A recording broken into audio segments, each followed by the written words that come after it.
Bearded Redneck here. So what are we doing now? We got decoys all over the yard. We got ground blinds everywhere. What in the world are we doing? Well, this is what I encourage everybody to do. I'm getting ready for my hunting trip. Now I know a lot of you just got your stuff thrown up in the rafters and you just drag it down and you just go hunt. Well, you got any luck like I got, and you're gonna have all sorts of problems. You're gonna be missing half a steak, or your decoy is gonna look like this because it was folded up all year, or what have you. So what I'm gonna kind of go over with this video is just to explain to you the importance of taking a little time to just go through your hunting stuff, get all your ground blinds up, put them up. You know, mice could have ate big holes in them. Poles could be broke. You could be missing stuff. Set them up. Set your decoys up. Make sure you have everything. Make sure they look all right. Kind of get everything set in situation before you go out there during that valuable time of hunting, because you don't want to spend your time conglomerating a fix or in frustration because your favorite decoy doesn't have its stake or isn't working right. You want to spend that quality time out there pursuing whatever you're after as far as hunting or what. So let me show you a couple tips here. This is what I do. Foam decoys. Use them. Shot a lot of turkeys with them. If I'm hiking in, I use them. But when you fold them up like this and then you try to get them back out, what do they want to do? They want to do this. So this is a little tip that I'll show you that I do before I go, and I even maneuver it a little bit when I'm out in the field. Okay, foam decoys. What in the world do I do with this mess? You stick this on a steak, this isn't gonna look very good to a turkey. So what do I do ahead of time? This is one of the tricks that I've picked up over time. I can't even remember who told it to me, but it's a great trick. This is what it is. We go shopping, we have tons of these things. We think we need to keep these things and keep shoving them under the sink or wherever we put them, and we have thousands of them. I constantly throw these things away all the time, but what do these work great for? I use them to help form the decoys. So, I'll take them, and the tails usually want to stay pretty flattened. I'll take a bunch of these. Here's two so far. Look at that tail. Now it's formed up. Not too bad. Now if you're still getting some kick, you know, you can pry these down and it works better with warmer conditions. But if you see how I'm still kind of getting that kick, I'll take a few more. And a turkey ain't gonna walk up and look inside of these. But what I'll do is I'll stuff all the way back to about here. Now look at that decoy. Now it's sitting halfway decent. So I throw some of those into my backpack if I'm using foam decoys, and I'll pack them in, and I'll take the time to set up my decoys, because any little weird thing like that, you get a weary gobbler, it's gonna deter away from it. All right, we're getting down and we're getting serious now. Here's a little trick.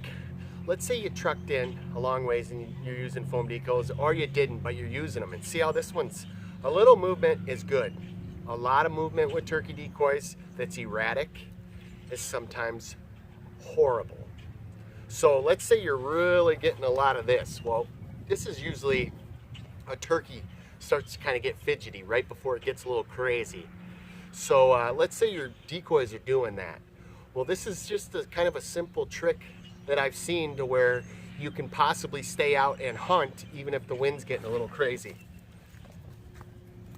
Just take some sticks, and hopefully these are tall enough because I just hobbled over to get them.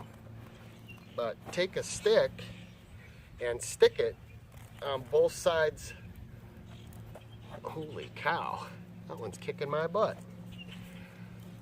Stick a stick kind of on both sides right there, and it'll kind of hinder that movement. You want to watch, because if it starts doing this a lot, that's what I was talking about, how a turkey starts to get antsy and they're ready to bolt. So you'll definitely want to mess with them and keep them there close. The stake. I haven't seen a lot of problems with the stakes, honestly, but why not have a little more to your advantage? If it's kind of a shiny color or different stuff, yeah, it's gonna stick out. I don't have any around here and I apologize. I wanted to go out and do that. But take, you know, a lot of the places you put it has grass. Put some grass up, you know. You can kind of make it look like it's natural. The biggest thing is make it look as realistic as you can.